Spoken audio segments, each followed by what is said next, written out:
Famille, j'ai élaboré 5 scénarios de déstabilisation de l'AES. Bonjour la famille, j'espère que vous allez tous bien. Si vous êtes nouveau, n'oubliez pas de vous abonner à la chaîne et activer la cloche des notifications. Merci. En exploitant leurs ambassades ukrainiennes. L'OTAN, préoccupée par l'influence croissante de la Russie en Afrique, décide de lancer une opération de déstabilisation ciblant les pays de l'AES. Le plan consiste à implanter des ambassades ukrainiennes dans plusieurs pays africains stratégiques pour influencer la politique régionale et contrer l'influence russe. Acte 1. La planification. Les dirigeants de l'OTAN se rencontrent pour discuter de l'influence russe en Afrique. Ils décident de renforcer la présence ukrainienne en Afrique pour créer un contrepoids.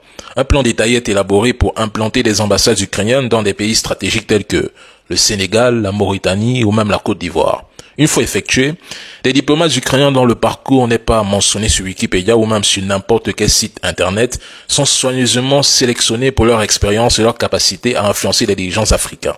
Des mercenaires, des experts en renseignement et en diplomatie sont intégrés aux équipes des ambassades pour surveiller et influencer les développements politiques locaux. Acte 2. On passe à l'implantation, c'est-à-dire la création des ambassades.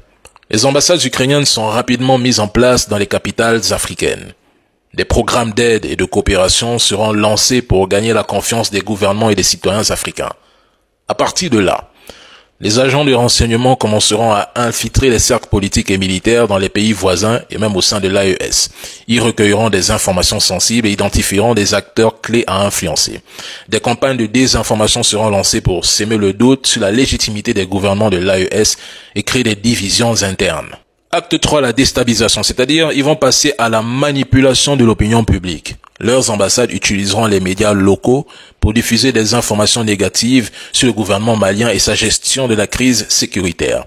Des manifestations seront organisées pour protester contre la présence militaire russe au Mali, alimentant les tensions internes. Des armes et des fonds seront secrètement fournis à des groupes rebelles dissidents terroristes au Mali. Ces groupes seront encouragés à intensifier leurs actions contre le gouvernement. Des formations et des soutiens logistiques seront offerts pour renforcer l'efficacité des opérations des groupes terroristes. Acte 4. Le gouvernement malien sera confronté à une série de crises politiques et sécuritaires, et ça c'est leur vœu. Les tensions ethniques et régionales seront exacerbées par les actions des groupes rebelles ou même terroristes. Les ambassades ukrainiennes vont intensifier leurs efforts pour influencer les acteurs clés et pousser pour un changement de régime. Et enfin, acte 5, intervention de l'OTAN des États-Unis. Donc face à l'escalade de la violence et à l'instabilité, les États-Unis pourraient proposer une intervention humanitaire et sécuritaire pour stabiliser la région. L'opinion internationale sera divisée, mais l'OTAN, les États-Unis réussiront à obtenir le soutien nécessaire pour intervenir sous le prétexte de protéger les civils. Voilà mon premier scénario sur 5 que j'ai élaboré. Certes, je peux être à côté de la plaque, mais personne ne m'empêchera d'analyser ou même de dénoncer. C'est un fait. Si vous avez trouvé cette vidéo informative, n'oubliez pas d'aimer, de commenter et de partager pour que d'autres puissent également rester au courant.